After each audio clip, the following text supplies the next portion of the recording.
Okay, folks, we are moving into chapter 15 today, looking at chemical equilibrium, just finishing up our look at kinetics and kind of rates of reaction. And now we're looking at equilibrium. And I will be in class tomorrow, so that's exciting. But so the idea of equilibrium, when you think of equilibrium, I'm not sure if you have a personal definition or when you think about it, but like an equilibrium when it comes to chemistry is it's kind of the idea that you might have an in-between, like a back and forth. I guess when you think of vapor pressure, so when you have vapor from a liquid above the surface of the liquid, it eventually goes into equilibrium where you have a certain amount that's in the gas phase, and some of that will go back into the liquid phase. But as some goes into liquid phase, other molecules will go into the gas phase. So it's kind of this back and forth. But equilibrium in a chemical equilibrium is the equilibrium between like products and reactants. Kind of the idea that rather than a reaction going from you start out with the reactants, you get products, and that's it. The reaction only goes in one direction. Is with equilibrium, it can go in both directions where you can make product. Okay, so you're going to make products. So let's say start out with just reactant. Well, you're going to produce products, but then over time, it's going to come to equilibrium. Not all of the reactant's going to get used up. You're going to get some product, but you'll still have some reactant left behind. And basically, the reaction is constantly going in both directions.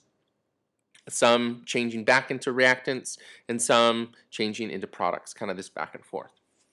But once it reaches equilibrium, it is occurring at the same rate. So the forward reaction is occurring in the same direction as the backwards reaction. So let's say when we're talking about a reaction, you're starting off with two different rates. Okay, typically you're going to start out with all of your reactant, and then you have no product, and then over time you're going to get more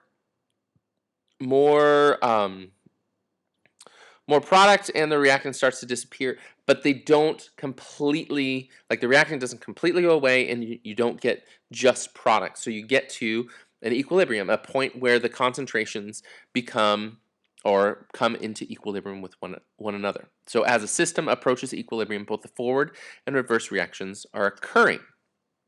So once a system is at equilibrium, both rates, so rate equal to the constant equilibrium, or the rate constant times the concentration of that component. So at equilibrium, the forward and reverse reactions are proceeding at the same rate. Okay, so if you have a system at equilibrium, once you get to equilibrium, once equilibrium is achieved, the amount of each reactant and product remains constant.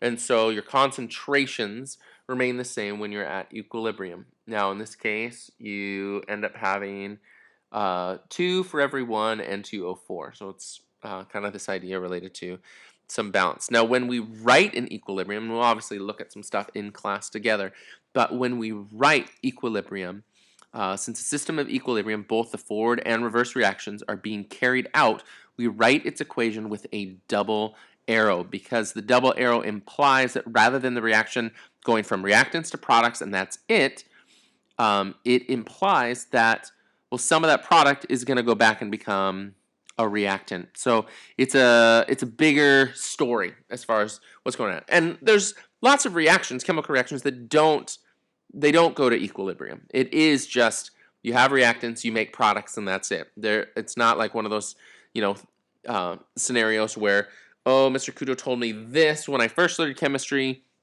and now it's a total lie because it's all different. It's just this is a kind of a more in-depth look at some of the reactions that you might come across, that rather than just being kind of a straightforward, you have reactants, you make products. Well, some reactions that are very valid and very important for industry and your body have an equilibrium relationship. And one of those things, and we'll talk about it, and one of the important things, especially in industry, is if you have a reaction that has an equilibrium relationship, how do you push a reaction to basically keep causing the production of a product, let's say, rather than some of your product turn back into a reactant? So how do you remove some of the product as it's produced so that the reaction keeps moving in a forward direction rather than it reaching equilibrium? Because once it reaches equilibrium, you won't be making any product anymore. And typically in an industrial process, you want to make product. You want to produce, whatever process you're trying to make in your industry. Okay, so that's it. That's just section 1 of your chapter 15, and I want to encourage you to spend just a little bit skimming the section 1 of chapter 15, and I will see you in class tomorrow.